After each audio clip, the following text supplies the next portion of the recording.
السلام علیکم ورحمۃ اللہ وبرکاتہ۔ الحمد للہ نحمده ونستعینه ونستغفره ونعوذ باللہ من شرور انفسنا وسیئات اعمالنا من يهده الله فلا مضل له ومن يضلل فلا هادي له واشهد ان لا اله الا الله وحده لا شريك له واشهد ان محمدا عبده ورسوله اما بعد فان خير الحديث كتاب الله وخير الهدي هدي محمد صلى الله عليه وسلم وشر الأمور محدثاتها وكل محدثة بدعة وكل بدعة ضلالة وكل ضلالة في النار۔ أعوذ بالله من الشيطان الرجيم، بسم الله الرحمن الرحيم، وأن هذا صراطي مستقيما فاتبعوه ولا تتبعوا السبل فتفرق بكم عن سبيله ذلكم وصاكم به لعلكم تتقون۔ وقال النبي صلى الله عليه وسلم عليكم بسنتي وسنة الخلفاء الراشدين المهديين من بعدي تمسكوا بها وعضوا عليها بالنواجذ إلى آخر الحدیث۔ جامع مسجد اہل حدیث بوار بستی کے پونا کے قابل احترام ذمہ داران، یہاں کے معزز مکرم علماء فضلاء، مسجد کے امام و خطیب، یہاں چلنے والا شعبہ حفظ المنار، اس کے قابل احترام اساتذہ کرام، ہمارے محترم دوست برادرم شیخ شمیم احمد فوزی مدنی حافظہ اللہ، آپ تمام قابل احترام بزرگوں، نوجوان دوستوں، عزیز بچوں، آج کے لیے جو عنوان منتخب کر لیا گیا تھا اس کو آپ نے سنا ہے، تصوف کی حقیقت۔ تھوڑا سا موضوع نیا بھی ہے اور حقیقت یہ ہے کہ تھوڑا سا پیچیدہ بھی ہے اور کچھ علمی بھی ہے، اگر بہت زیادہ باریکی میں نہ جائیں تو بھی علمی ہے، اور ایسی بھی رائے آ رہی تھی ہمارے بڑوں کی کہ اسے تبدیل کر لیا جائے، کسی اور موضوع پر گفتگو ہو جائے۔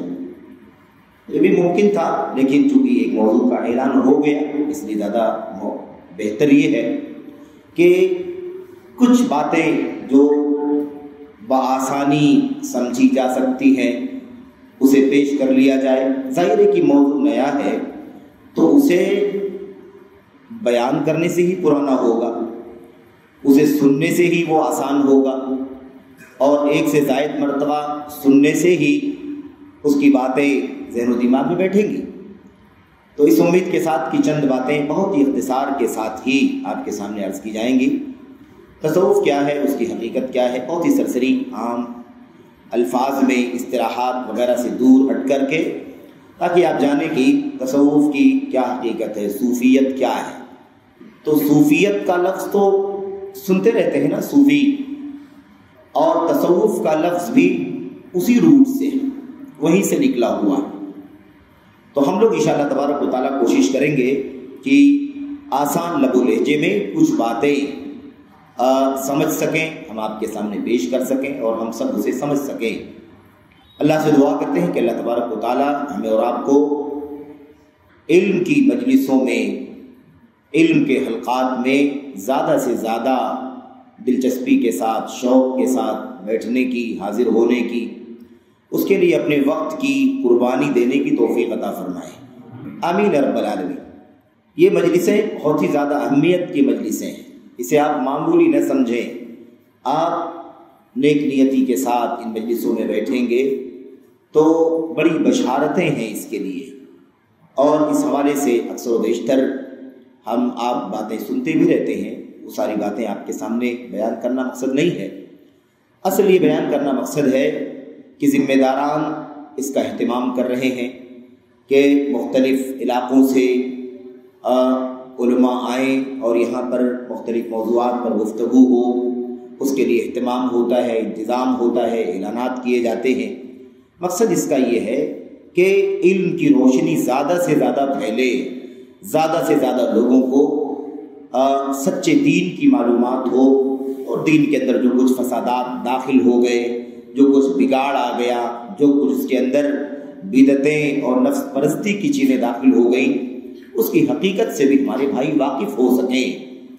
تو بہرحال یہ بہت زیادہ مبارک قدم ہے ذمہ داران اس کوشش پر مبارکباد کے مستحق ہیں۔ اللہ سے دعا ہے کہ اللہ تبارک و تعالیٰ ذمہ داران کی اس کوشش کو قبول فرمائے، اور جو لوگ بھی اس میں جس طرح سے بھی حصے داری لے رہے ہیں، حصہ لے رہے ہیں، حصے داری رکھ رہے ہیں، اللہ تبارک و تعالیٰ سبوں کو اس نیک عمل کا بہترین صلہ عطا فرمائے، آمین رب العالمین۔ تصوف کیا ہے، اس کی حقیقت کیا ہے، اس حوالے سے جو سب سے پہلی بات ہے وہ یہ ہے کہ یہ لفظ کیا ہے، صوفی کا لفظ کیا معنی ہوتا ہے، تصوف کیا لفظ ہے، اس کا کہاں سے یہ لفظ نکل آیا، کیا معنی ہے اس کا۔ تو ایک موٹی سی بات میں آپ کو بتاؤں کہ صوف کے معنی جو ہے نا وہ اون کے ہوتے ہیں، صوف کے معنی اون کے ہوتے ہیں، اون جس سے ٹھنڈیوں میں سویٹر وغیرہ بنا کر کے استعمال کیا جاتا ہے، خرید کر کے استعمال کیا جاتا ہے، تو اون جو ہے نا اون، اسی کو صوف کہا جاتا ہے۔ تو صوف اون اسی کی طرف نسبت کر کے صوفی کہا جاتا ہے، اور اون والا جو کام ہے اسی کو تصوف کہا جاتا ہے۔ اب یہ کیا مسئلہ ہے، آخر اون سے کیا تعلق ہے اس کا؟ اچھا، لیکن اگر آپ دیکھیں تو جو صوفیہ حضرات ہیں وہ اس کا معنی الگ نکالنے کی کوشش کرتے ہیں، زیادہ نہیں، 2-3 باتیں بالکل چھوٹی چھوٹی ہیں شروع میں، اور اس کے بعد میں صوفیوں کے عقائد کیا ہوتے ہیں، موٹے موٹے عقائد، باطل عقائد، میں اس پر کچھ گفتگو کروں گا، اور وہی اصل میں مقصد بھی ہے، وہی مقصد ہے کہ ہم سمجھیں کہ کس طرح سے یہ گندے عقائد، باطل عقائد، مشرکانہ عقائد، بدعات والے عقائد جو شرک تک نہ بھی پہنچتے ہوں تو بدعات والے عقائد ہیں، ایسے عقائد اور نظریات ان صوفیوں کے ہاں پائے جاتے ہیں، اور اس وجہ سے یہ راستہ انحراف کا راستہ ہے، یہ راستہ گمراہی کا راستہ ہے، اور اس سے، ان عقائد سے، ان نظریات سے، اس قسم کی لوگوں سے بہرحال ہمیں اور آپ کو بچنے کی، دور رہنے کی ضرورت ہے۔ تو اچھا، یہ لوگ بتاتے کیا ہیں کہ صوفی یا تصوف کا جو لفظ ہے، صوفیت کا جو لفظ ہے، کہتے ہیں کہ یہ صفا سے بنا ہوا ہے۔ صفا کے معنی صفائی کے ہوتے ہیں، ستھرائی کے ہوتے ہیں، کسی چیز کے نکھر جانے کے ہوتے ہیں۔ تو کہتے ہیں کیونکہ صوفی جو لوگ ہوتے ہیں ان کا دل جو ہوتا ہے وہ بہت زیادہ روشن ہوتا ہے، ان کا ایمان بڑا اچھا ہوتا ہے، ان کا عمل بڑا اچھا ہوتا ہے، ان کی نیتیں بہت صاف ستھری ہوتی ہیں، اسی لیے ان کا نام پڑ گیا صوفی یا تصوف، یعنی صوفیت اختیار کرنا، یہ معنی لیا جاتا ہے۔ لیکن صحیح بات یہ ہے نا، صحیح بات یہ ہے کہ یہ صوفی کا لفظ، تصوف کا لفظ یا صوفیت کا لفظ یہ صفا سے نہیں بنا ہوا ہے، بلکہ یہ صوف سے ہی بنا ہوا ہے۔ صوف کے معنی اون کے ہوتے ہیں۔ اچھا، کیوں یہ صوف کا لفظ استعمال ہو گیا، کیوں یہ معنی بن گیا؟ اس کی وجہ اصل میں یہ ہے، پہلے یہ سمجھے کہ یہ جو صوفیت ہے اس کا بالکل آسان لفظوں میں اس کی حقیقت کیا ہے۔ دنیا کا ایک طبقہ ہے، دنیا کے کچھ لوگ ہیں جن کا یہ سوچنا ہے، جن کا یہ عقیدہ ہے، جن کا یہ نظریہ ہے کہ بندے کا دل اللہ تبارک و تعالیٰ سے لگا رہنا چاہیے، بندے کا دل اللہ سے لگے رہنا چاہیے، اللہ سے اس کا تعلق جڑا رہنا چاہیے، وہ اللہ تبارک و تعالیٰ سے لو لگائے رہے، ہمیشہ اس کو یاد کرے، ہے نا، اس سے کسی کو انکار نہیں، بلا شبہ بندے کو اللہ تبارک و تعالیٰ کو یاد رکھنا چاہیے، اللہ تبارک و تعالیٰ کو کسی پل نہیں بھلانا چاہیے، اور یہی تقوی کا، حقیقی تقوی کا یہی معنی ہے۔ اللہ تبارک و تعالیٰ نے قرآن کریم میں کیا فرمایا، یا ایھا الذین آمنوا اتقوا اللہ حق تقاتہ، ایمان والو اللہ تبارک و تعالیٰ کا تقوی اختیار کرو جیسے اللہ سے، اللہ کے تقوی کا حق ہے، یعنی جیسے اللہ کا تقوی اختیار کرنا چاہیے ویسے اللہ کا تقوی اختیار کرو۔ تو اس آیت کریمہ کی تفسیر میں ابن مسعود رضی اللہ تعالیٰ عنہ کیا فرماتے ہیں، کما حقہ، تقوی کیا ہے، کما حقہ، تقوی کیا ہے، تین چیزیں کما حقہ تقوی کے اندر آتی ہیں۔ ایک چیز ہے ان یطاع فلا یعصى، اللہ تبارک و تعالیٰ کی اطاعت کی جائے، اللہ تبارک و تعالیٰ کی کبھی بھی نافرمانی نہ کی جائے۔ سچا تقوی کیا ہے، حقیقی تقوی، حقیقی تقوی حلیے والا، لباس والا، تسبیح کے تانوں والا، ہے نا، یہ تقوی نہیں۔ تقوی جو حقیقت میں تقوی ہے وہ کیا ہے، اللہ کو یاد کیا جائے، اسے کبھی بھی اللہ تبارک و تعالیٰ کی اطاعت کی جائے، کبھی بھی اس کی نافرمانی نہ کی جائے، اللہ کی اطاعت کی جائے، کبھی اس کی نافرمانی نہ کی جائے، نمبر 1۔ نمبر 2، اللہ تبارک و تعالیٰ کو یاد کیا جائے، اسے کبھی نہ بھلایا جائے، اللہ تعالیٰ کو ہر دم یاد کیا جائے، یاد رکھا جائے، کبھی بھی اس کو بھولا نہ جائے، بھلایا نہ جائے۔ نمبر 3، اللہ تبارک و تعالیٰ کا ہمیشہ شکر ادا کیا جائے، اس کی کبھی ناشکری نہ کی جائے۔ یہ کیا ہے؟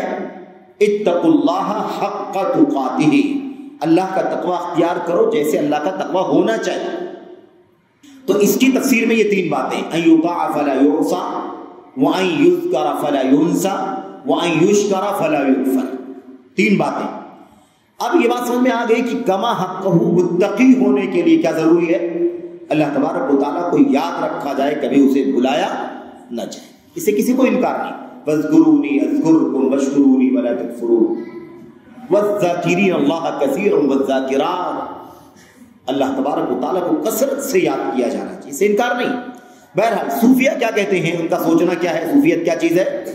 اللہ تبارک و تعالیٰ کو ہمیشہ یاد رکھنا چاہیے، بندے کا دل کبھی اللہ سے غافل نہ ہونے پائے، ایسا ہونا چاہیے، اس مقصد کے لیے کہ بندے کا دل اللہ سے دور نہ جائے، اللہ کی یاد سے غافل نہ ہو۔ اس مقصد کے لیے بندہ دنیا سے الگ تھلگ ہو جائے، ایسے کاموں سے دور کر لے جن کاموں میں پڑھنے کی وجہ سے وہ اللہ کو بھول جائے گا، جن کاموں میں بزی ہونے کی وجہ سے، مشغول ہونے کی وجہ سے اس کا دل کسی اور چیز سے لگ جائے گا، جبکہ دل اللہ تعالیٰ سے لگا رہنا چاہیے۔ تو صوفیت میں کیا ہے؟ سوچ یہ ہے کہ اللہ تعالیٰ سے دل لگا رہے، اللہ تعالیٰ سے دل لگنے کی راہ میں رکاوٹ پیدا کرنے والی ہر چیز سے اپنے آپ کو دور کر لیا جائے۔ یہ تصوف کا وہ بالکل کہہ لیجیے کہ عام تصور ہے، کھلا، جو اس کے یہاں پایا جاتا ہے۔ اب دیکھیے، اس پہ کوئی شک نہیں کہ اللہ تبارک و تعالیٰ کو یاد کرنا چاہیے، اللہ سے لو لگانا چاہیے، بھلانا نہیں چاہیے، لیکن اللہ تبارک و تعالیٰ کے دین کے اندر یہ طریقہ بھی تو بتایا گیا ہے کہ اللہ کو یاد کیسے کیا جائے، اللہ سے لو کیسے لگایا جائے، تعلق باللہ کیسے ہو، بندہ اللہ تبارک و تعالیٰ سے کما حقہ کیسے ڈرے، اللہ تبارک و تعالیٰ کو کیسے یاد کرے، اللہ تبارک و تعالیٰ سے کیسے اپنا تعلق مضبوط کرے، اللہ کی محبت کیسے حاصل کرے۔ یہ ساری باتیں بھی قرآن کی آیتوں میں اور اللہ کے نبی صلی اللہ علیہ وسلم کی حدیثوں میں یہ باتیں بتلائی گئی۔ ایسا کوئی طریقہ اسلام نے اپنے ماننے والوں کو نہیں بتلایا ہے کہ اللہ تبارک و تعالیٰ سے لو لگانے کے لیے تمہیں سب سے کنارہ کشی اختیار کر لینا چاہیے۔ یہ طریقہ غلط ہے، اسی کو روحانیت کہا جاتا ہے۔ روحانیت یعنی سب سے سماجی تعلقات کاٹ کر کے، شادی بیاہ چھوڑ کر کے، اچھا ہے نا، اچھی غذا، شوق والا کھانا کھانے سے دوری اختیار کر کے، تپسیا کرنا، مشقت اٹھانا، ٹھنڈی کے موسم میں گرم کپڑا پہننا چاہیے، گرمی کے موسم میں ٹھنڈا کپڑا پہننا چاہیے، انسانی طبیعت ہے۔ لیکن اب گرمی میں بھی، سخت گرمی کے اندر بھی موٹا چھوٹا کپڑا پہنے رہنا، سوٹر پہننا، اون کے کپڑے استعمال کرنا، یہ اپنے آپ کو تپسیا میں ڈالنے والا عقیدہ تھا ان کا کہ اللہ تعالیٰ سے لو لگانے کے لیے اپنے آپ کو خوب تھکاؤ، اپنے آپ کو خوب پریشانی میں ڈالو، اپنے آپ کو تکلیف دو، تب جا کر کے اللہ تبارک و تعالیٰ سے دل لگے۔ یہ صوفیت کا تصور ہے، اسی لیے آپ کو یہ ساری باتیں صوفیہ کے یہاں ملیں گی۔ یہ تو موٹی بات ہے، اس کے بعد ان کے اندر جو عقیدوں کا انحراف ہے، عقیدے کا فساد ہے، گمراہی ہے، ضلالت ہے، شرک ہے، کفر ہے، ایسی بہت ساری چیزیں ان کے یہاں پائی جاتی ہیں، اور میں چند نقاط اس حوالے سے میں آپ کے سامنے رکھوں گا۔ تو یہ تو ایک سرسری بات ہو گئی، صوفیت کا سرسری معنی کیا ہوتا ہے۔ اس کے بعد ایک بات میں اور آپ کے سامنے کہنا چاہتا ہوں کہ وہ جو اصل تقوی والی بات چل رہی تھی، اللہ کی اطاعت کی جائے، کبھی نافرمانی نہ ہو، اللہ کو یاد کیا جائے، کبھی بھلایا نہ جائے، اللہ کا شکر ادا کیا جائے، کبھی اس کی ناشکری نہ کی جائے، یہ تو اصل تقوی ہے نا۔ اگر بندے کا دل تقوی سے معمور ہو جائے صحیح معنوں میں، تو وہ تو اللہ تبارک و تعالیٰ کو مطلوب ہے، اور اسی کا نام اللہ کے کلام کی آیتوں میں اور نبی کریم صلی اللہ علیہ وسلم کی حدیثوں میں اسی کا نام تزکیہ ہے. اسی کا نام کیا ہے؟ اسی کا نام تزکیہ ہے. ٹھیک ہے. یتلو علیہم آیاتہ ویزکیہم ویعلمہم الکتاب والحکمہ. ویزکیہم، ان کو پاک صاف کرے، تزکیہ کرے، اس کو مانچ کر کے، اس کو گھس کر کے سیکل کرے، چمکائے. اللہ کی نبی محمد رسول اللہ صلی اللہ علیہ وسلم کی بعثت کا آپ کو نبی بنا کر کے بھیجے جانے کے مقاصد میں سے ایک مقصد کیا تھا کہ اللہ کے نبی تزکیہ کر دیں، اللہ کے بندوں کے دل کو بھی پاک صاف کر دیں اور ان کے ظاہری اعمال کو بھی پاک صاف کر دیں. اس لیے آپ قرآن کریم اٹھا کر کے اگر تزکیے والی آیتوں کی تفسیر دیکھیں گے نا، قد افلح من زکاہا وقد خاب من دساہا، قد افلح من تزکا وذکر اسم ربہ فصلی یا ویزکیہم، اس طرح کی آیتوں کی تفسیر اگر آپ دیکھیں گے تو آپ کو کیا ملے گا؟ تفسیروں میں ملے گا کہ اللہ تبارک و تعالیٰ نے یہ بات سمجھائی ہے تزکیے کے اندر کہ بندے کے ظاہر کو، باطن کو جتنا صاف ستھرا کیا جا سکتا ہو اتنا صاف ستھرا کر دیا جائے. عقیدے کی گندگی، ایمان کا فساد، سوچ کا فساد، نیتوں کا فساد، اخلاص میں کمی، ریاکاری، دکھاوا، نمود، ہے نا، یہ ساری چیزیں اندر کی بیماریاں ہیں، دل کی بیماریاں ہیں. تو دل کو دل کی بیماریوں سے پاک صاف کر دینا. اور جو ظاہری اعمال ہے، آدمی نماز نہ پڑھے، آدمی روزہ نہ رکھے، آدمی جھوٹ بولے، آدمی خیانت کرے، آدمی چوری کرے، آدمی، ہے نا، اس طرح کے جو ظاہری اعمال، گناہ کے اعمال ہیں، ان تمام ظاہری اعمال کی گندگی سے بھی پاک کرنا اور جو اندرونی دل کی اندر کی چیزیں ہیں اس سے پاک صاف کرنا. دل کو شرک سے، کفر سے، نفاق سے، بدعات سے، خرافات سے، ایسے ہی ریاکاری سے، دکھاوے سے، نمود سے، دنیا طلبی سے، لالچ سے، حرص سے، ہوس سے، اور ایسے ہی اس طرح کی جو دل کے اندر کی چیزیں ہیں ان تمام چیزوں سے پاک کرنا اور ظاہری چیزوں سے پاک کرنا، یہ کیا کہلاتا ہے؟ یہ ہے تزکیہ. اور تزکیہ اللہ تبارک و تعالیٰ کے دین کا ایک بہت بنیادی حصہ ہے. اچھا، اب اس بارے میں آپ کو بتاؤں، میں نبی کریم صلی اللہ علیہ وسلم کی حدیث ابو داؤد وغیرہ کے اندر بھی موجود ہے، بہقی کے اندر بھی موجود ہے، اور ایسے ہی جو بات مجھے آپ کے سامنے بیان کرنی ہے، جو لفظ آپ کے سامنے لانا ہے، اس لفظ کو ان روایتوں میں شاید نہ ملے، کسی میں ملے کسی میں نہ ملے.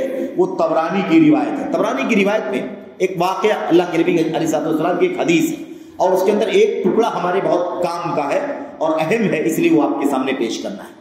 نبی کریم صلی اللہ علیہ وسلم نے 2-3 باتیں بیان فرمائی اور آپ نے فرمائی یہ جو 3 باتیں ہیں وہ جس کے یہاں پیدا ہو جائیں گی اسے ایمان کا مزہ مل جائے گا.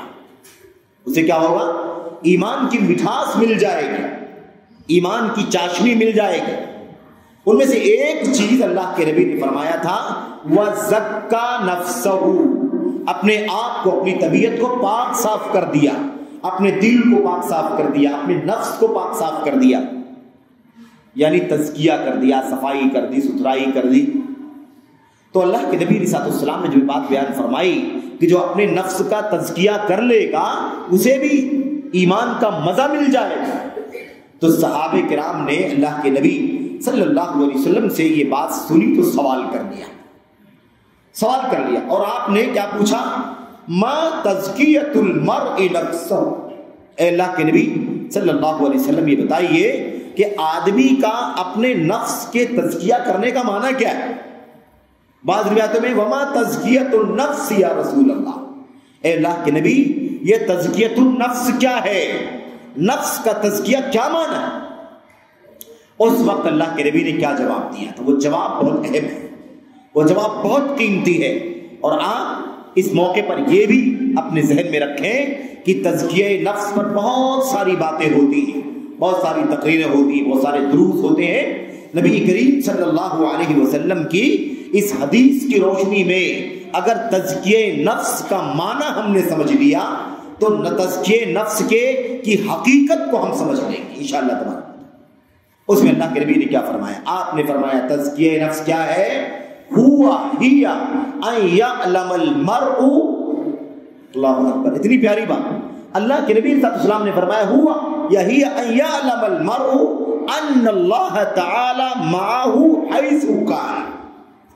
تزکیہ نفس یہ ہے، نفس کا تزکیہ یہ ہے کہ بندہ اللہ تبارک و تعالیٰ کا بندہ انسان اس بات کو اچھی طرح سے جان لے کہ اللہ تبارک و تعالیٰ اس کے ساتھ ہوتا ہے، وہ چاہے جہاں رہے. یہ ایمان، یہ احساس، یہ شعور اگر ہمارے دل میں پیدا ہو جائے کہ بھئی اللہ تبارک و تعالیٰ سے کیسے بچیں گے. آدمی شرک کرے اللہ سے کیسے بچے گا، کفر کرے اللہ سے کیسے بچے گا، چوری کرے اللہ سے کیسے بچے گا، نماز نہ پڑھے اللہ سے کیسے بچے گا، خیانت کرے اللہ سے کیسے بچے گا. اللہ کے نبی نے کتنی جامع بات بیان فرما دی.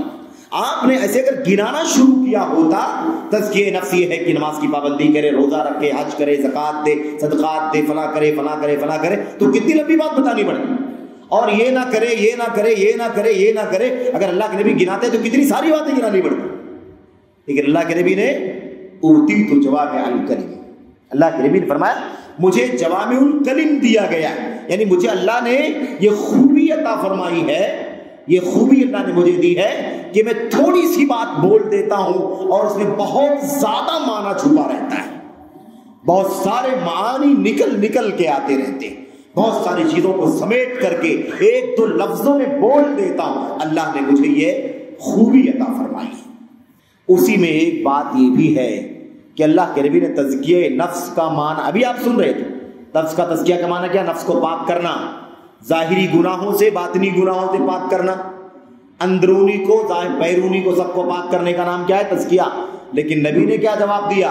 ان یعلم المرء ان اللہ عز وجل معه حیث کان. نفس کا تزکیہ یہ ہے کہ بندہ جانے کہ اللہ تبارک و تعالیٰ اس کے ساتھ ہے، وہ چاہے جہاں رہے. اب لوگوں کے بھیڑ میں رہے تو بھی اللہ تبارک و تعالیٰ دیکھ رہا ہے، اور اکیلے میں ہو، تنہائی میں ہو تو بھی اللہ تبارک و تعالیٰ دیکھ رہا ہے، خلوت میں تو بھی دیکھ رہا ہے، جلوت میں ہو تب بھی دیکھ رہا ہے، اپنوں کے بیچ میں ہو تب بھی، پرایوں کے بیچ میں ہو تب بھی. اب یہ ایمان، یہ احساس، یہ شعور ہے نا. نفس کا تزکیہ ہوگا کہ نہیں ہوگا بتاؤ اس سے؟ اگر یہ بات ہمارے اور آپ کے ایمان کا حصہ صحیح معنوں میں بن جائے تو کیا ہم کوئی گناہ کا کام کرنے کے لیے سوچیں گے؟ کوئی منکر کام کرنے کے لیے سوچیں گے؟ کسی فریضے کو چھوڑنے کی جرات کریں گے؟ نہیں کریں گے. کیوں؟ ہم کہیں بھی ہیں تو اللہ تبارک و تعالیٰ تو ہمارے ساتھ میں. اور یہ ساتھ کون سا ہے؟ صوفیوں والا ساتھ نہیں، تصوف والا ساتھ نہیں. تصوف والے سمجھتے ہیں اللہ تبارک و تعالیٰ بندے کے ساتھ ہے، یعنی جیسے یہ بچے ساتھ میں بیٹھے ہوئے، جیسے آپ سب ساتھ میں بیٹھے ہوئے. اس طرح سے نہیں. اللہ تبارک و تعالیٰ اپنی ذات کے ساتھ نہیں ہے، کسی بندے کے ساتھ میں اللہ تبارک و تعالیٰ اپنی ذات کے ساتھ نہیں ہے. اللہ کی ذات کہاں ہے؟ الرحمن علی العرش استوى. 7 آیتوں میں اللہ تبارک و تعالیٰ نے کیا فرمایا؟ الرحمن علی العرش استوى. الرحمن یعنی اللہ تبارک و تعالیٰ رحمان عرش پر بلند ہے. عرش پر کیا ہے؟ بلند ہے. عرش کے اوپر ہے. کیسے ہے نہیں معلوم، کیسے ہے وہ ہمیں نہیں معلوم. اللہ تبارک و تعالیٰ بیٹھا ہے، کھڑا ہے، کوئی اور کیفیت ہمیں بالکل یہ بات بولنے کی اجازت نہیں ہے، کیونکہ وہ بات بتائی نہیں گئی ہے. تو اللہ کے بارے میں کوئی بات ہم کیسے کہہ سکتے؟ اس لیے جتنی بات کہی گئی اللہ کے بارے میں، اپنے بارے میں اللہ نے جو بتلایا، اللہ کے بارے میں نبی نے جو بتلایا، ہم اسی پر اکتفا کریں گے. اللہ تعالیٰ بلند ہے آسمانوں. تو اللہ کی ذات کہاں ہے بھائی؟ اللہ تعالیٰ اپنی ذات کے ساتھ عرش پر بلند ہے. تو پھر اللہ تعالیٰ ہر بندے کے ساتھ ہے، وہ جہاں کہیں رہے. یہ کون سا ساتھ ہے؟ یہ علم کا ساتھ ہے. اللہ تبارک و تعالیٰ اپنے علم کے ذریعے بندے کے ساتھ میں، اپنی آگاہی کے ذریعے بندے کے ساتھ میں، اپنی خبر کے ساتھ بندوں کے ساتھ میں، اپنی سماعت بصارت کے ساتھ بندے کے ساتھ میں. اللہ تعالیٰ دیکھ رہا ہے، اللہ تعالیٰ ہماری باتوں کو سن رہا ہے، ہمارے حالات پر نظر رکھے ہوئے. اس معنی میں اللہ تبارک و تعالیٰ ہر بندے کے ساتھ میں ہے، وہ چاہے چلا جائے، یعنی کہیں بھی چلا جائے اللہ تبارک و تعالیٰ سے اوجھل نہیں ہو سکتا. اب یہاں پر وہ عقیدہ بھی آ جانا چاہیے. کون سا عقیدہ؟ جو عقیدہ باطل بنا لیا گیا. اللہ تبارک و تعالیٰ اپنی ذات کے ساتھ عرش پر ہے، اللہ کا علم، اللہ کی سماعت، اللہ کی بصارت، بلکہ تفصیل میں جانے کی ضرورت نہیں ہے۔ ربوبیت کی خوبیوں کے ساتھ اللہ تبارک و تعالیٰ اپنے بندوں کے ساتھ، ربوبیت کی خوبیاں دیکھنا، سننا، جاننا، روزی دینا، ہے نا، غریبی، فقیری، بیماری، صحت، ساری چیزیں، یہ ربوبیت کی خوبیاں، ان تمام خوبیوں کے ساتھ اللہ تبارک و تعالیٰ اپنے بندے کے ساتھ میں ہے۔ اب آپ دیکھیں گے کہ مسلمانوں کے بیچ میں آج کل بھی مسلمانوں کے بیچ کا ایک طبقہ کیا کہتا ہے؟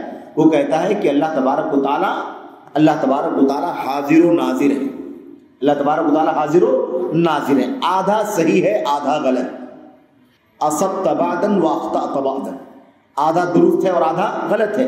اللہ تبارک و تعالیٰ ناظر تو ہے، اللہ تعالیٰ سب کو دیکھ رہا ہے، لیکن اللہ تبارک و تعالیٰ ہر جگہ حاضر نہیں، اللہ کی ذات عرش پر ہے۔ بہرحال اچھا، اب بعض لوگ کہتے ہیں کہ اس سے کیا مطلب ہے کہ اللہ تبارک و تعالیٰ کہاں ہے کہاں نہیں ہے؟ ساری کائنات اللہ کی ہے، زمین اللہ کا، آسمان اللہ کا، ساری چیزیں اللہ تبارک و تعالیٰ کی ہیں، تو رب ذوالجلال کو اختیار ہے وہ جہاں رہے، آپ کیوں اس میں پڑھتے ہیں؟ میرے بھائیوں، یہ عقیدہ بڑا خطرناک عقیدہ ہے۔ کیا مسلمان کو اپنے رب کے بارے میں اس بات کا پتہ نہیں ہونا چاہیے کہ اس کا رب کہاں ہے؟ ہمارا یہ ایمان قرآن کی روشنی میں ہونا چاہیے نہیں ہونا چاہیے؟ حدیث کی روشنی میں ہونا چاہیے یا نہیں ہونا چاہیے؟ ہمیں اس بات کا علم ہونا چاہیے یا نہیں ہونا چاہیے کہ اللہ تبارک و تعالیٰ نے اپنے بارے میں کیا بتلایا ہے؟ اللہ تعالیٰ اپنی ذات کے ساتھ کہاں ہے، اور اپنے علم اور ربوبیت کی صفات کے ساتھ، ربوبیت کی خوبیوں کے ساتھ کہاں ہے، ہمیں پتہ ہونا چاہیے۔ تو یہ عقیدہ بھی باطل ہے، اللہ تبارک و تعالیٰ ہر جگہ نہیں ہے، اور یہ عقیدہ بھی صوفیوں کا ہے۔ کس کا عقیدہ ہے یہ؟ صوفیوں کا عقیدہ ہے کہ اللہ تبارک و تعالیٰ ہر جگہ ہے، اور آئے گی بات انشاءاللہ تبارک و تعالیٰ۔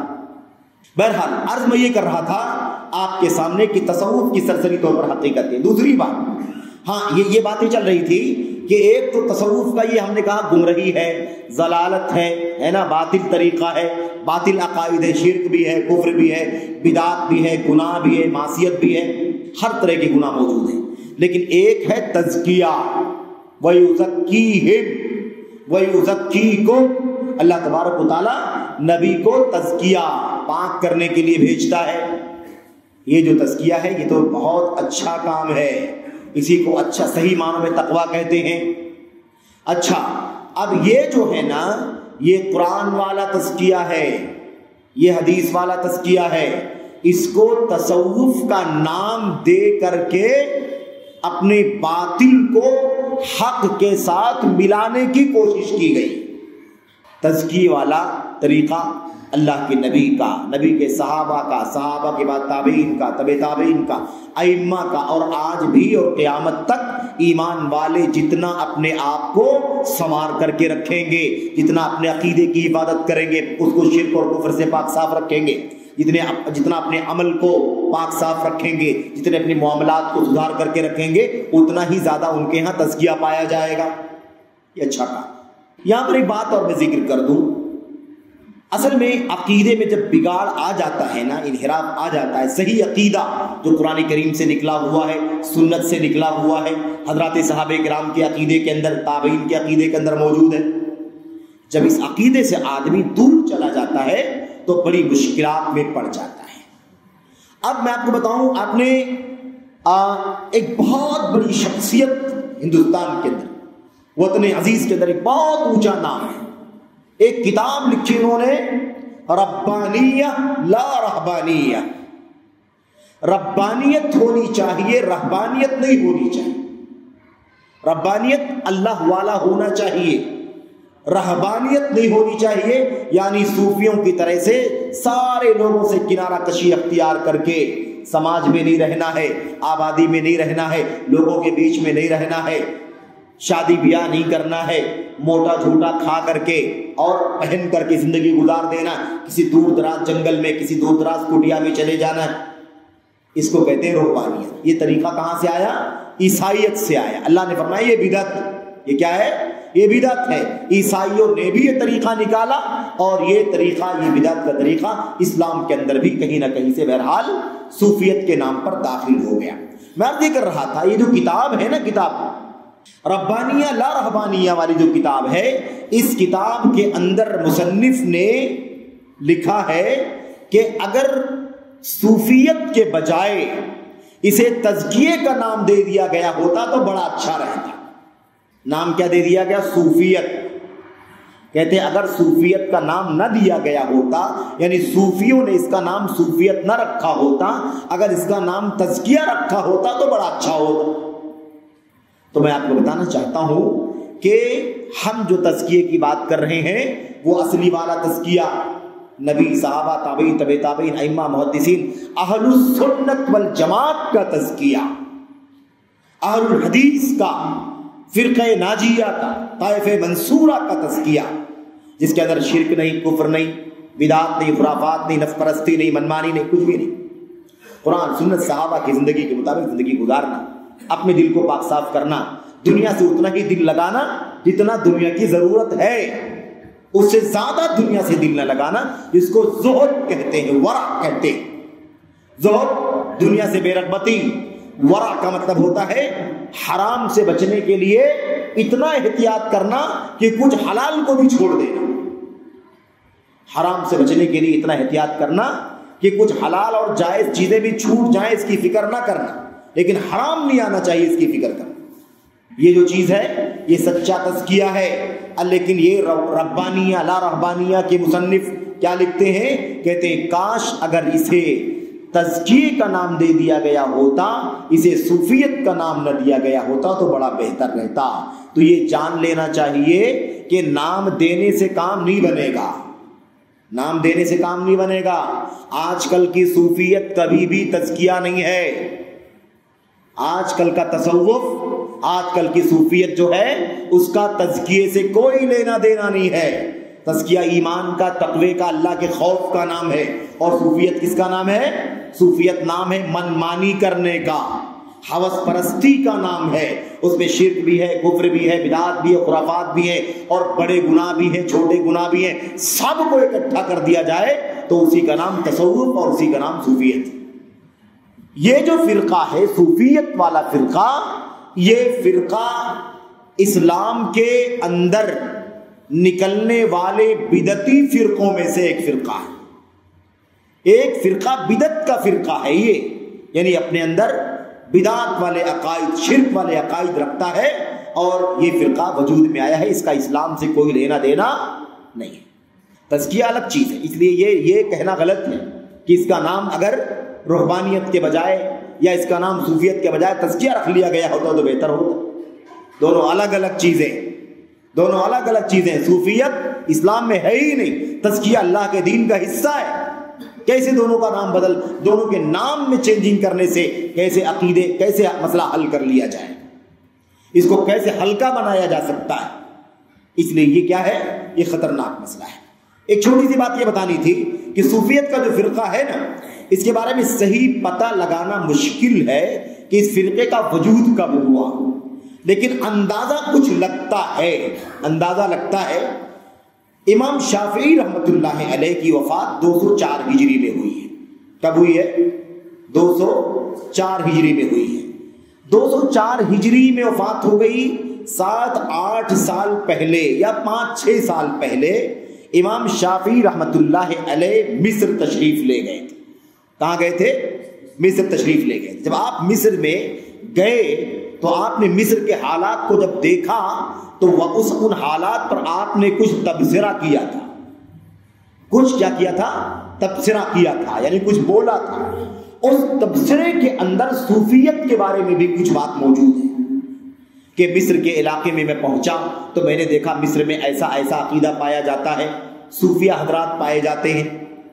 اس سے اتنا تو اندازہ لگتا ہے کہ یہ 2 صدی ہجری کے اخیر کی بات ہے. کب کی بات ہے یہ؟ 2 صدی ہجری کے اخیر کی بات ہے. لیکن ظاہر سی بات ہے امام شافعی نے جب یہ عقیدہ دیکھا صوفیت کا تبھی صوفیت پیدا ہوئی تھی، ایسی بات تو نہیں ہے. پہلے سے رہی ہوگی، 2 سال 4 سال 6 سال پہلے سے رہی ہوگی. امام شافعی جب گئے تو آپ نے وہ حالات دیکھے اور آپ نے تبصرہ کیا. اس کا مطلب یہ ہے کہ لگ بھگ یہ 2 صدی ہجری کے آخری حصے میں بہرحال وجود میں آئی ہے. لگ بھگ اتنی بات طے ہو جاتی ہے. اچھا، اس کے بعد پھر 2 صدی مکمل ہو گئی، 3 صدی کی شروعات میں، اس کے اخیر میں 4 صدی، 5ویں 6 7ویں، دھیرے دھیرے دھیرے دھیرے یہ فتنہ نکل کر کے بڑھتا گیا. اور یہ بھی یاد رکھو صوفیت کی جڑیں جو ہے نا وہ حجاز کی جڑیں نہیں ہیں. یعنی حجاز عرب، حجاز نہیں بلکہ عرب، صوفیت عرب کے اندر نہیں تھی. بھئی مصر بھی بر اعظم افریقہ میں آتا ہے. مصر کہاں آتا ہے؟ بر اعظم افریقہ میں آتا ہے. مصر کے اندر یہ معاملہ پایا گیا. ایسے بعد میں تیسری صدی کے شروع میں عراق وغیرہ میں پایا گیا. بہت بعد میں صوفیت کا یہ عقیدہ اور صوفیت والا یہ فرقہ عرب کے دائرے میں داخل ہوا. سمجھ رہے ہیں نا؟ تو نظریہ کیا تھا؟ اللہ سے دل لگانا ہے اور اللہ سے دل لگانے کے راہ میں جتنی رکاوٹیں آتی ہیں ان رکاوٹوں سے اپنے آپ کو بچانا. اب ان لوگوں نے اللہ سے دل لگانے کے نام پر شادی بیاہ کرنا چھوڑ دیا. یہ کون سا عقیدہ ہے بھائی؟ سنت میں نبی کریم صلی اللہ علیہ وسلم کی کیا ہے؟ شادی بیاہ کرنا انبیاء علیہ الصلوۃ والسلام کی فطرت کا، انبیاء علیہ الصلوۃ والسلام کی سنت کا اور فطرت کا حصہ ہے. نبی کریم صلی اللہ علیہ وسلم نے نکاح کیے، ایک سے زائد نکاح کیے. انبیاء علیہ الصلوۃ والسلام کے بارے میں اللہ تبارک و تعالیٰ نے فرمایا ہم نے آپ سے پہلے بہت سارے رسول بھیجے، وَجَعَلْنَا لَهُمْ أَزْوَاجًا وَذُرِّيَّةً، اور ہم نے ان کی بیویاں بنائی اور ان کے خاندان بنائے، ان کے بال بچے بنائے. صوفیوں کو آپ دیکھیں گے جب وہ شادی نہیں کریں گے تو ظاہر سی بات ہے ان کی اولاد کہاں سے آئے گی. اس لیے آپ دیکھیں گے کہ ان کی اولاد عام طور پر نہیں رہتی ہے، ان کے مجاز رہتے ہیں، شاگردان رہتے ہیں، ان کے اسٹوڈنٹ رہتے ہیں، ان کے آس پاس رہنے والے مریدین رہتے ہیں، ان کے پاس آنے والے، ان سے ملنے والے، ان کی دعائیں لینے والے، ان کا فیض لینے والے، ان کے پاس بیٹھنے والے، ان کی خدمت کرنے والے، ان کے وضو کا پانی لانے والے، ہے کہ نہیں؟ اس طرح کے بہت سارے لوگ، ان کے حلقے میں بیٹھنے والے، ان کے ساتھ میں رہنے والے، ان کی تنہائی میں، خلوت میں، جلوت میں، ایسے لوگ آپ کو ملیں گے. عام طور پر شادی وہ نہیں کرتے. اور شادی کیوں نہیں کرتے؟ کہتے ہیں شادی ایک مصیبت ہے، اگر شادی کر لیں گے تو اللہ تبارک و تعالیٰ کی یاد سے دل غافل ہو جائے گا. اب نبی کریم صلی اللہ علیہ وسلم سے آپ کے تقوی سے کیا زیادہ تقوی ہو گیا صوفیت کے اندر؟ سمجھ رہے ہیں؟ اب یہ بات تو ہم کو سمجھ میں نہیں آتی ہے نا کہ ایسا ہو سکتا ہے، اور واقعی ایسا نہیں ہو سکتا ہے. نبوت کیا ہے؟ اس کا مقام، اس کا مقابلہ کوئی نہیں کر سکتا. اب اسی صوفیت سے ولایت کو جوڑ دیا ان لوگوں نے کہ جو اس عقیدے پر چلے گا، اپنے دل کو اللہ سے جوڑے گا، وہ اللہ کا دوست ہوگا. اب ان کی اصطلاح کے مطابق ولی کون ہوتا ہے؟ جو صوفی ہوتا ہے. جو صوفی ہے وہ ولی ہے، ورنہ جو ہم لوگ ہیں، آپ لوگ ہیں ایمان والے، وہ ان کے عقیدے پر نہ رہنے کی وجہ سے وہ اللہ کے ولی نہیں کہلائیں گے. یہ ان کا نظریہ بن گیا. اسی لیے آپ دیکھیں گے آج اولیاء اللہ کس کو کہا جاتا ہے؟ کس کو کہتے ہیں اللہ کے اولیاء بھائی؟ ایسے ہی لوگوں کو، باباؤں کو، بزرگوں کو، جن کو کبھی بھی کوئی آدمی با جماعت نماز پڑھنے کے لیے مسجد میں نہیں دیکھتا. وہ اپنے حجرے میں رہتے ہیں، اپنی کٹیا میں رہتے ہیں، اپنے کمروں میں رہتے ہیں، اپنی جھگیوں میں، جھاڑیوں میں رہتے ہیں. آپ بتائیے کیا نماز با جماعت چھوڑنے والا آدمی کیا اللہ کا ولی ہو سکتا ہے؟ اہل سنت والجماعت کے ہاں تو اس کا اسلام خطرے میں ہے. اللہ کا ولی اور اللہ کا محبوب بننا تو بہت مشکل بات. ٹھیک ہے، تو یہ آپ سمجھ کر، ایسی بہت ساری چیزیں ہیں اس میں. میں نے کہا کہ یہ صرف اور صرف کیا ہے، کیونکہ یہ موضوع آپ کے سامنے آیا تو آپ سرسری طور پر جانے، تھوڑا تصور تو ذہن میں آئے گا کہ صوفیت کا عقیدہ کیا ہوتا ہے. بہرحال خلاصے کلام یہ ہے کہ دوسری صدی ہجری کے اخیر میں لگ بھگ یہ عقیدہ پایا گیا، اور عراق وغیرہ کے علاقے میں، اور پھر اس کے بعد نکلا تو دیگر ملکوں میں داخل ہوا. مصر وغیرہ میں پہلی بار حضرت امام شافعی رحمۃ اللہ علیہ نے یہ بات بیان فرمائی. لیکن جزیرۃ العرب کے اندر، عربوں کے اندر صوفیت کا عقیدہ بہت بعد میں داخل ہوا. لیکن داخل ہوا عرب کے اندر داخل ہوا میرے بھائیوں. اور اس کی بھی لمبی تفصیلات ہیں. جب شاہ عبدالعزیز رحمۃ اللہ علیہ، جو سعودی عرب کے آج کل کے جو ہمارے حکمران ہیں، بادشاہان ہیں، ان لوگوں کے والد گرامی شاہ عبدالعزیز رحمۃ اللہ علیہ، عبدالعزیز بن عبد الرحمن آل فیصل جو تھے جنہوں نے یہ تیسری سعودی حکومت بنائی ہے. یہ جو حکومت سعودی حکومت چل رہی ہے یہ تیسری سعودی حکومت ہے. اس سے پہلے 2 حکومتیں بنائی گئی اور اس کے بعد وہ حکومتیں چل نہ سکی, بغاوت کر لیا لوگوں نے اور قبضہ کر لیا, حکومت چھین لی. لیکن یہ تیسری حکومت شاہ عبدالعزیز نے بنائی. کویت میں گئے اور کویت سے نکل کر کے راتوں رات بہرحال انہوں نے جہاد کیا اور اللہ کے فضل و کرم سے سعودی حکومت قائم ہو گئی جو آج بھی الحمدللہ قائم ہے. تو اس دور میں جب سعودی حکومت تیسری سعودی حکومت متحد ہو رہی تھی اس وقت بھی بہت سارے صوفیہ سے بھرا ہوا تھا. عرب بلکہ جزیرۃ العرب اس ٹائم چونکہ اس کا نام سعودی عرب نہیں تھا اس لیے وہ نام ابھی میں نہیں لے رہا ہوں کیونکہ یہ جب سعودی حکومت بنی تب جا کر کے اس کا نام ہے نا سعودی عرب المملکۃ العربیۃ السعودیہ کے نام سے اس ملک کو متحد کیا گیا. اس سے پہلے قبیلے تھے ہے نا, راجا تھے, ذمہ داران تھے, اپنے اپنے علاقے کے عمرا تھے اور ایسا نظام حکومت کا چلایا کرتے. جس کو جتنی طاقت ہے اتنا بڑا وہ حاکم اور ذمہ دار ہے. میرے بھائیوں اس وقت کس کی حکومت تھی جب شاہ عبدالعزیز رحمۃ اللہ علیہ نے حکومت قائم کی؟ اس وقت وہی حکومت تھی جس کو لوگ خلافت کا نام دینا چاہتے ہیں. وہ حکومت خلافت نہیں تھی, وہ سلطنت اور حکومت تھی. سلطنت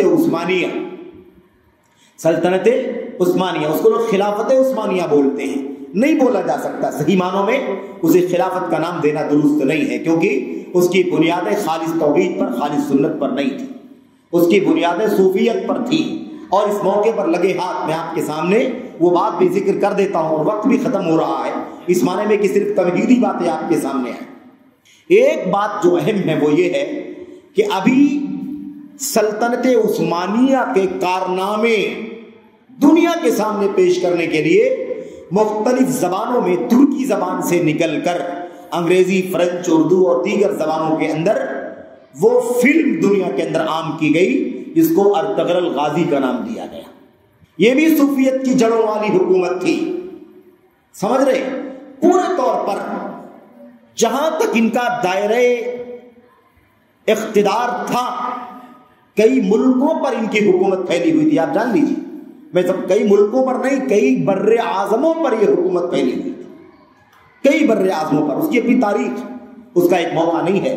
بتانا صرف یہ ہے کہ یہ حکومت صوفیت والی حکومت. جگہ جگہ آپ کو شرک کے مظاہر, جگہ جگہ آپ کو بدعت کے مظاہر, جگہ جگہ انحرافات, جگہ جگہ گمراہیاں, جگہ جگہ گناہوں کے کام, بڑے گناہ کے کام, چھوٹے گناہ کے کام, رسم و رواج کے کام, باپ داداؤں کے طور طریقے جس کا دین اسلام سے کوئی لینا دینا نہیں. ایسے عقائد سے بھری ہوئی تھی یہ حکومت اور پورا اقتدار کہاں کہاں تک تھا اسے تو جانے دو. حجاز کے اندر حرمین شریفین جو ہے مکہ اور ایسے ہی مدینہ اور خاص طور پر حرم مکہ اور حرم مدینہ کے اندر بھی اتنے سارے شرکیہ کام ہوتے تھے کہ اسے بیان نہیں کیا جا سکتا. توحید کا حرم, وہ اللہ کی توحید کے علم کی آواز بلند کرنے کے لیے اللہ کا گھر مسجد نبوی جو توحید کا علم بلند کرنے کے لیے توحید کی صدائیں بلند کرنے کے لیے مسجدیں تھی, وہاں پر سراسر شرک و کفر کے بدعت اور بدعات و خرافات کے کام قانونی طور پر حکومت کے میرے بھائیو سائے میں کیے جا رہے تھے. ابھی بہت قریب تک بعد شرکیہ اشعار حرم مدینہ کی دیواروں پر لکھے ہوئے تھے. جلدی کا مطلب یہ ہے کہ 30-40 سال پہلے تک بھی ابھی جلدی تک وہ شرکیہ اشعار لکھے ہوئے تھے, مسجد نبوی کی دیواروں پر لکھے ہوئے تھے, کندہ کر کے لکھا گیا تھا تاکہ اسے کوئی مٹا نہ سکے. سعودی حکومت الحمدللہ جب بنی تو انہوں نے دھیرے دھیرے شرک کے سارے مظاہر کا خاتمہ کیا. بقی کے اندر جو قبے, جو گنبد اور جو پکی قبریں بنائی ہوئی تھی ان سب کو تہس نہس کیا گیا نبی کی سنت پر عمل کرتے ہوئے. اسی اعتبار سے کیا ہوا, اسی اعتبار سے جہاں جہاں شرک کے مظاہر تھے ان سب کو مٹانے کی کوشش کی گئی. لیکن چونکہ ترکیہ ایک حکومت قائم ہے اور آج بھی وہ لوگ پورے طور پر سعودی حکومت کے ان تصرفات کے مخالف تھے، وہ یہ تانا دیتے تھے کہ یہ حکومت سعودی عرب کی آئی ہے، ان لوگوں نے ہمارے پرانے بادشاہوں کے نشانات کو مٹانے کا کام کیا ہے، یہ سارے نشانات مٹانے کی کوشش کر رہے۔ اس اعتبار سے عام طور پر ٹکراؤ بھی ہوا کرتا تھا، گفت و شنود بھی ہوا کرتی تھی، آپس میں کبھی کوئی میٹنگ بھی ہوا کرتی تھی، اعتراضات بھی ہوا کرتے تھے، لیکن بہرحال میرے بھائیوں یہ بات اچھی طرح سے جاننے کی ہے کہ سلطنت عثمانیہ کی بنیاد شرک پر، بدعات پر، خرافات پر، انحرافات پر، گناہوں پر۔ اردغرل غازی کی بات آ گئی، اس نام سے جو سیریل عام کیا گیا، اس کا فتنہ اتنا خطرناک دنیا کے اندر ہے کہ صوفیت کی بات آئی ہے تو میں آپ کے سامنے یہی بات ذکر کرنا چاہتا ہوں کہ اس پورے سیریل میں ہم نے دیکھا نہیں ہے، دیکھنے والوں نے ہمیں اس بات کی خبر دی اور بتلایا ہے کہ اس پورے سیریل کے اندر، اور میں سمجھتا ہوں کہ لوگوں نے بتایا کہ بہت کافی لمبا چوڑا ہے، وہ کئی دن بلکہ مہینے بھر دیکھنے پڑیں گے، کچھ لوگوں نے بتایا۔ کہتے ہیں کہ اس میں ایک دینی رہنما کے طور پر، دین کے قائد کے طور پر جس کو سب سے بڑا کردار دیا گیا ہے وہ ابن عربی صوفی کو دیا گیا۔ ابن عربی کو حکومت سلطنت عثمانیہ کا دینی رہنما بنا کر کے پیش کیا گیا۔ یہ خود میرے بھائیوں ایک حقیقت ہے جو اپنی تاریخ بیان کرنے والوں کی طرف سے کھل کر کے آ رہی ہے۔ کیا عقیدہ ہے ابن عربی کا؟ ابن عربی کا عقیدہ کیا ہے؟ صوفی کا العبد رب والرب عبد یا لیت شعری من المکلف، وحدت الوجود کا عقیدہ۔ دنیا میں کوئی نہیں ہے اللہ تبارک و تعالیٰ کے سوا، جو بھی مخلوقات دکھائی دے رہی ہے یہ سب کی سب اللہ تبارک و تعالیٰ کی ذات کا حصہ ہے۔ استغفر اللہ، یہ سب کیا ہے؟ یہ سب اللہ تبارک و تعالیٰ کے مظاہر ہیں۔ وحدت الوجود کا عقیدہ، وہ کہتا ہے العبد رب والرب عبد، بندہ رب ہے، استغفر اللہ، اور رب بندہ ہے۔ یا لیت شعری من المکلف، اب میں حیران ہوں، پریشان ہوں کہ پھر دین پر عمل کون کرے گا؟ بندہ رب ہے اور رب کیا ہے؟ بندہ۔ اب مجھے سمجھ میں نہیں آتا کہ دین پر عمل کون کرے۔ یہ عقیدہ ہے اس کا، کس کا؟ ابن عربی صوفی کا۔ دنیا کا روئے زمین کا بدترین شرک اگر کوئی ہے تو وحدت الوجود کا شرک۔ آپ سوچئے، ایک کو شریک کر دیا جائے، چاہے وہ مکھی کیوں نہ ہو، تو آدمی مشرک ہو جائے گا، اور اگر بغیر توبہ کیے ہوئے مر جائے گا تو ہمیشہ ہمیشہ کے لیے جہنم رسید ہو جائے گا۔ یہ عقیدہ ہے کہ نہیں عقیدہ ہے؟ اب ان لوگوں کے بارے میں آپ کیا کہیں گے جن کا یہ عقیدہ ہے کہ ذرے ذرے میں بھی اللہ تبارک و تعالیٰ موجود ہے، ایک ذرہ بھی دنیا کے اندر جو دکھائی دے رہا ہے وہ بھی کیا ہے؟ وہ بھی اللہ تبارک و تعالیٰ ہے۔ استغفر اللہ۔ اب بتائیے، صوفیت تو یہ ہے اور تزکیہ کیا ہے؟ وہ الگ۔ تو صوفیت کو تزکیے کا نام دینے سے کیا حقیقت بدل جائے گی؟ میں یہ بات بھی آپ کے سامنے واضح کر دوں، کوئی اس میں عیب کی بات نہیں ہے، کہ یہ بات جنہوں نے کہی ہے ربانیہ لا رہبانیہ، یہ مولانا سید ابو الاعلیٰ سید ابو الحسن علی ندوی، ابو الحسن علی ندوی رحمت اللہ علیہ کی کتاب ربانیہ لا رہبانیہ، اس کتاب کے اندر انہوں نے یہ لکھا، یا لیت، کاش ان لوگوں نے صوفیت کا لفظ نہ استعمال کیا ہوتا۔ کیا استعمال کیا ہوتا؟ تزکیے کا لفظ استعمال کیا ہوتا تو بڑا اچھا ہے۔ یہ بتاؤ کہ ساری بدعقیدگی کے ساتھ، سارے انحرافات کے ساتھ، اگر صوفیت کا لفظ ہٹا کر کے تزکیے کا لفظ استعمال کر لیا جائے گا تو کیا عقیدہ بدل جائے گا؟ کیا یہ کافی ہوگا کہ لوگ شرک و کفر کرتے رہے اور اس کا نام صوفیت کے بجائے تزکیہ رکھ لیں؟ کس قدر خطرناک عقیدہ ہے۔ اچھا، تو میں یہ کہہ رہا تھا کہ ابن عربی صوفی، جو صوفیوں کا الشیخ الاکبر، سب سے بڑا پیر مانا جاتا ہے، الکبریت الاحمر، اس کے بڑے القاب، بہت ساری کتابیں، اور ساری کتابیں بدترین قسم کے شرک و کفر سے بھری ہوئی۔ ابن عربی صوفی کو سلطنت عثمانیہ کے اندر ایک بہت بڑے دینی رہنما کا رول دیا گیا ہے۔ اس سے پتہ چلتا ہے کہ وحدت الوجود کا عقیدہ ان لوگوں کے ہاں موجود تھا، اور ارطغرل غازی کو سننے والے، دیکھنے والے، اس کو پھیلانے والے، اسے اسلامی جہاد اور اسلام کی طاقت و قوت کا اظہار کرنے کا بہانہ بنا کر کے اسے پھیلانے والے بہت سارے مسلمان ہیں۔ ایسی بھی باتیں سننے میں آئی بعض مولویوں کی طرف سے کہ بھائی ٹھیک ہے، کچھ چیزیں غیر مناسب ہیں اس کے اندر، بے پردگی ہے، عورتوں کی تصویریں اس کے اندر رول کے طور پر دکھائی گئی ہیں، بے پردہ ہیں وہ عورتیں، ٹھیک ہے گناہ کا کام ہے، لیکن گانا سننے سے تو بہتر ہی ہے، لیکن فلمیں دیکھنے سے تو بہتر ہی ہے۔ آدمی فلم نہ دیکھے، یہی دیکھ لے، اس کے اندر جہاد کی بات ہے، اس میں اسلام کی بات ہے، اسلامی حکومت کی بات ہے، مسلمانوں کی طاقت کی بات ہے، مسلمانوں کی شان و شوکت کی بات ہے، مسلمانوں کی حکومت اور اقتدار کا تذکرہ ہے۔ یہ بات ہضم نہیں کر سکتے میرے بھائیوں، یہ بات کیسے برداشت کی جا سکتی ہے؟ اسلام کا نام، جہاد کا نام، اسلام کی طاقت و قوت کا نام لے کر کے اور یہ بتا کر کے کہ یہ گانے بجانے سے تو بہتر ہے، فلموں سے تو بہتر ہے، بدترین قسم کی غلطی ہے یہ۔ اس لیے کہ کچھ بھی ہو جائے، فلموں میں دیکھے جانے والے مناظر بلا شبہ گناہ کے کام، صغیرہ بھی ہو سکتے ہیں، کبیرہ بھی ہو سکتے ہیں، لیکن شرک و کفر سے تو وہ کمتر ہے، شرک اور کفر سے کمتر ہے، بدعات سے کمتر ہے وہ۔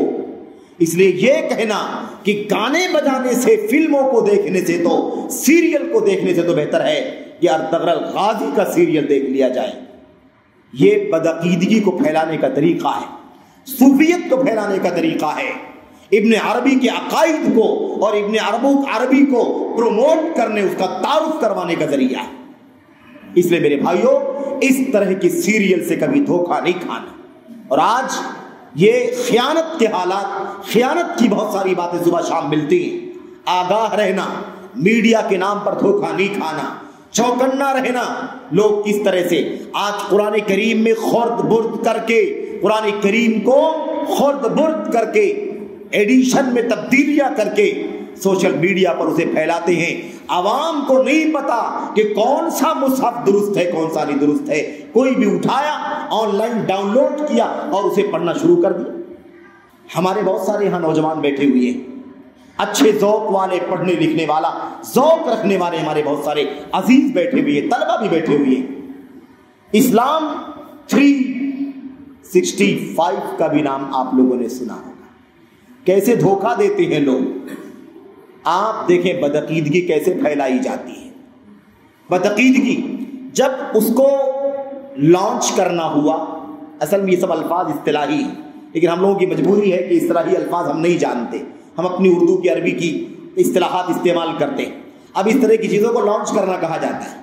اب جب اس کو لانچ کرنے کا ٹائم آیا تو مختلف مسلمانوں کی جماعتوں کے، مختلف اسلامی ملی تنظیموں کے پاس جا کر کے، جماعت اسلامی، جماعت اہل حدیث، جماعت دیوبند، بریلوی، اخوانی، فلاں، سب کے پاس جا کر کے کیا کیا گیا؟ سب کے پاس جا کر کے دھوکہ دے کر کے سب کے لیٹر لے لیے گئے۔ ہم اس کو اچھا سمجھتے ہیں، یہ بہت مفید پروگرام ہے، اس کے ذریعے سے اسلام کی خدمت ہوگی، دین کی خدمت ہوگی۔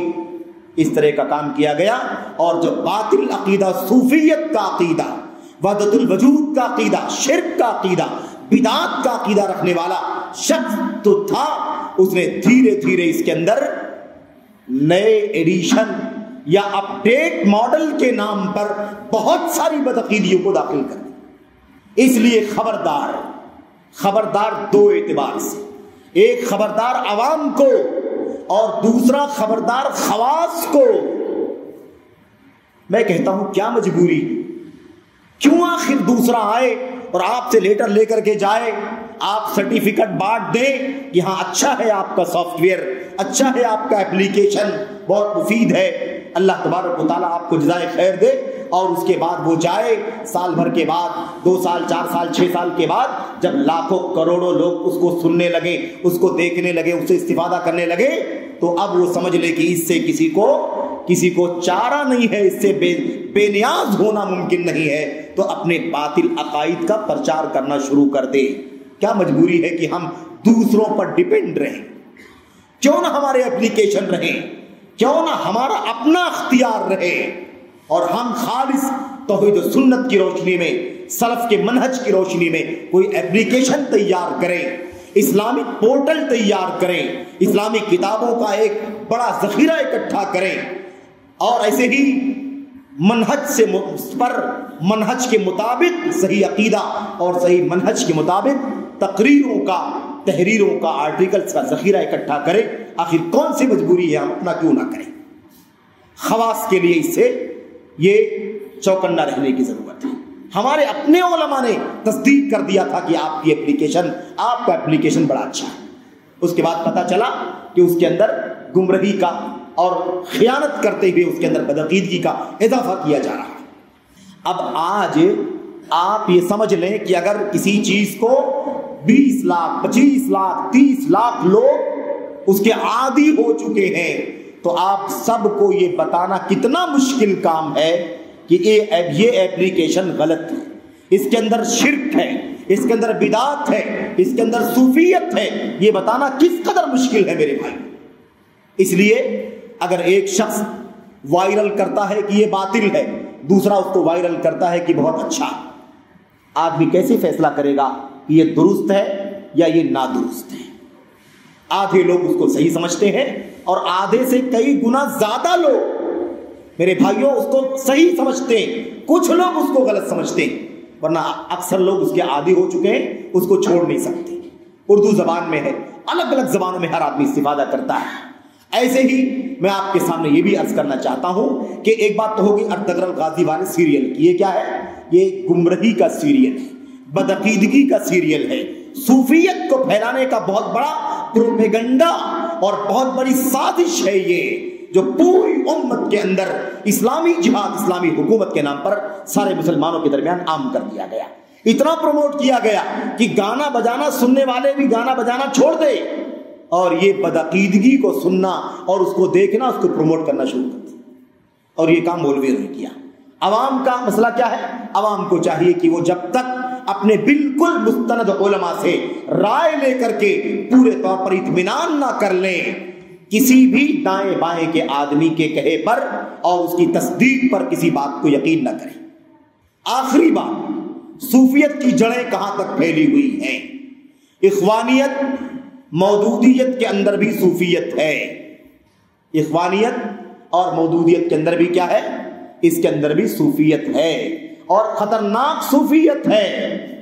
باقاعدہ اخوان المسلمون کے بانی فاؤنڈر حسن البنا، باقاعدہ خود جو بانی ہیں، وہ مصر میں دمنہور کے علاقے میں پیدل کئی کلومیٹر چل کر کے مزار پر جایا کرتے تھے اور مزار کا درشن کیا کرتے تھے، میلاد کی مناسبتوں پر شرکیہ اشعار پڑھا کرتے تھے، اور یہ وہی اسلامیت اور وہی مودودیت اور وہی اخوانیت کا راستہ ہے۔ اور اس حوالے سے بہت ساری باتیں کہی جا سکتی ہیں، لیکن یہ اس کا موقع نہیں ہے۔ میں سمجھتا ہوں کہ چند باتیں آپ کے سامنے سرسری طور پر آپ کے سامنے کہی گئی ہیں، اور اللہ سے دعا کرتے ہیں کہ اللہ تبارک و تعالیٰ پھر کسی موقع پر صوفیوں کے عقائد کیا ہیں اور ان کے باطل نظریات کیا ہیں اور کتنے خطرناک ہیں اور کس کس طرح سے اسلام سے نسبت رکھنے والی ان جماعتوں میں صوفیت کی جراثیم موجود ہیں جو اپنے آپ کو کبھی بھی صوفی کہنے کے لیے راضی نہیں، اپنے آپ کو اہل سنت والجماعت، نقشبندیت، قادریت، چشتیت، سہروردیت، شاذلیت، خصافیت اور اس طرح کے بہت سارے سلسلے جو صوفیت کے ہیں، بہت سارے فرقے جو اپنے آپ کو اہل سنت والجماعت کہتے ہیں، ان کے یہاں بھی صوفیت کے یہ فرقے پائے جاتے ہیں۔ اس لیے خبردار، خبردار یہ جاننے کی ضرورت ہے صوفیت کیا ہے، تصوف کیا ہے۔ یہ ایک مستقل طور پر ایک الگ عقیدہ، الگ نظریہ، الگ فکر ہے جس کا اسلام سے سوائے نام کے اور کچھ چیزوں میں دھوکہ دینے کی حد تک مشابہت کے سوا کچھ نہیں پایا جاتا۔ مستقل دین، مستقل عقیدہ، مستقل راستہ، مستقل فکر ہے میرے بھائیوں۔ اس کا اسلام کی حقیقتوں سے اور سچی اور حقیقی اسلام سے کوئی لینا دینا نہیں۔ اللہ سے دعا کرتے ہیں کہ اللہ تبارک و تعالی ہمیں صوفیت کی حقیقت کو صحیح معنوں میں سمجھنے کی توفیق عطا فرمائے، اور کہاں کہاں اس کی جڑیں پائی جاتی ہیں، کیسے کیسے لوگ ہیں، کیسے کیسے فرقے ہیں، کیسی کیسی جماعتیں ہیں جو اہل سنت کے نام سے جانی جاتی ہیں، اور ان کے یہاں صوفیت کوٹ کوٹ کر کے بھری ہوئی ہے، شرک کا کھلم کھلا عقیدہ۔ اور یہ شاگردوں کی ان کے شاگردوں کی بات نہیں چل رہی ہے، ان جماعتوں کے سرکردہ علماء کی بات چل رہی ہے، ان فرقوں کے نمائندہ جو لوگ ہیں ان کے عقائد کی بات چل رہی ہے، ان کے یہاں صوفیت کا عقیدہ کوٹ کوٹ کر کے بھرا ہوا ہے، کتابوں میں لکھا ہے، بار بار لکھا ہے۔ افسوس کے ساتھ کہنا پڑتا ہے کہ ہم یہ نہیں جانتے کہ صوفیت کی جڑیں کہاں تک پہنچی ہیں۔ اللہ سے دعا ہے کہ اللہ تبارک و تعالی ہمیں سچے اسلام کو، تزکیے کو، زہد کو، ورع کو اللہ تبارک و تعالی سمجھنے کی توفیق عطا فرمائے، جو سچا دین ہے اللہ تبارک و تعالی کا، اور دھوکہ دینے کے لیے ولایت کے نام پر، تزکیے کے نام پر صوفیت کے باطل عقائد کو دنیا میں عام کرنے کا جو پروپیگنڈا اور اس کی جو سازش رچی گئی ہے، اس کی حقیقتوں کو ماضی سے لے کر حاضر تک، آج تک سمجھنے کی اللہ تبارک و تعالی ہمیں توفیق عطا فرمائے۔ آمین رب العالمین، صلی اللہ وسلم وبارک علی نبینا محمد وعلی آلہ وصحبہ اجمعین۔ السلام علیکم ورحمۃ اللہ وبرکاتہ۔